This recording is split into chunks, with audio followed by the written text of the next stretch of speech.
തിരുവനന്തപുരം ലോക്സഭാ മണ്ഡലത്തിലെ NDA സ്ഥാനാർത്ഥിയും കേന്ദ്രമന്ത്രിയുമായ രാജീവ് ചന്ദ്രശേഖറിന് വേണ്ടി പ്രചരണത്തിനിറങ്ങിയിരിക്കുകയാണ് നടിയും നർത്തകിയുമായ ശോഭന. ബോളിവുഡ് താരങ്ങൾ അടക്കമുള്ളവരെ BJP പ്രചരണത്തിന് എത്തിച്ചേക്കും എന്ന റിപ്പോർട്ടുകൾ പുറത്തുവന്നതിന് പിന്നാലെയാണ് ഇപ്പോൾ ശോഭനയെ രാജീവ് ചന്ദ്രശേഖറിനായി പ്രചരണത്തിന് എത്തിച്ചിരിക്കുന്നത്. പ്രധാനമന്ത്രി നരേന്ദ്രമോദിയുടെ പരിപാടിയിൽ പങ്കെടുക്കാനാണ് ശോഭന തിരുവനന്തപുരത്ത് എത്തിയത്. നെയ്യാറ്റിൻകരയിലെ NDA പ്രചരണ പരിപാടികളിലും ശോഭന പങ്കെടുക്കും. രാജീവ് ചന്ദ്രശേഖറിനെ പിന്തുണയ്ക്കാനാണ് താൻ എത്തിയതെന്നും അദ്ദേഹത്തിന് എല്ലാവിധ വിജയാശംസകളും നേരുന്നുവെന്നും ശോഭന പറയുകയുണ്ടായി. പ്രധാനമന്ത്രിയുടെ പരിപാടിയിലും താൻ ക്ഷണിതാവാണ് എന്നും ശോഭന വ്യക്തമാക്കിയിരുന്നു. രാജീവ് ചന്ദ്രശേഖറിനൊപ്പം നടത്തിയ വാർത്താ സമ്മേളനത്തിലായിരുന്നു ശോഭന ഇങ്ങനെ പ്രതികരിച്ചത്. അതേസമയം തന്നെ രാഷ്ട്രീയ പ്രവേശനം സംബന്ധിച്ച ചോദ്യത്തിന് പ്രതികരിക്കാനില്ല എന്നായിരുന്നു ശോഭനയുടെ മറുപടി.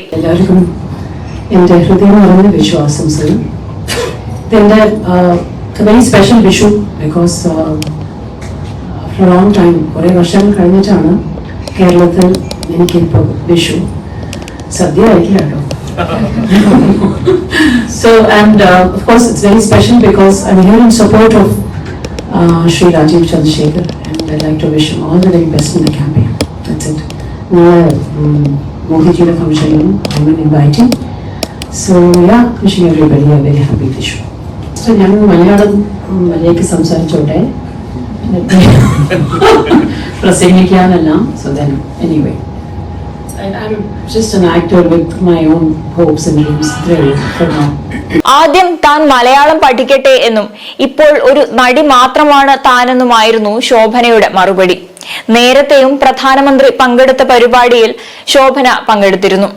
ഇതിന് പിന്നാലെ ശോഭന തിരുവനന്തപുരത്ത് സ്ഥാനാർത്ഥി ആയേക്കും എന്ന വാർത്തകളൊക്കെ പുറത്തു വന്നിരുന്നു. ശോഭനയെ നേരത്തെ സ്ഥാനാർത്ഥിയായി പരിഗണിച്ചിരുന്നതാണ്.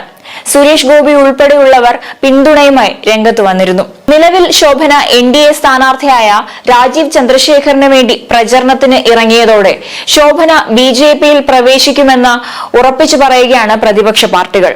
ഇന്നല്ലെങ്കിൽ നാളെ ശോഭന കേരളത്തിലെ സ്മൃതി ഇറാനി ആവാനുള്ള സാധ്യതകൾ തള്ളിക്കളയാനാകില്ല.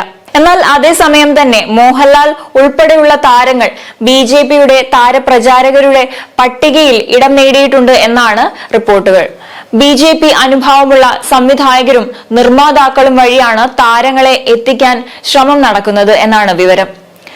IT മന്ത്രി എന്ന രീതിയിലുള്ള രാജീവ് ചന്ദ്രശേഖറിന്റെ നേട്ടങ്ങൾ യുവ വോട്ടർമാരിലേക്ക് എത്തിക്കാനാണ് താരങ്ങളെ BJP കൂട്ടുപിടിക്കുന്നത്. കഴിഞ്ഞ ദിവസം കേന്ദ്ര ആഭ്യന്തരമന്ത്രിയായ അമിത് ഷാ തിരുവനന്തപുരത്ത് അപ്രതീക്ഷിത സന്ദർശനം നടത്തിയിരുന്നു.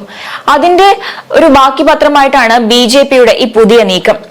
പ്രധാനമന്ത്രി നരേന്ദ്രമോദി വന്നുപോയ ശേഷം വൻ താരനിരയെ തന്നെ തിരുവനന്തപുരത്ത് അണിനിരത്താനാണ് BJP ആലോചിക്കുന്നത്.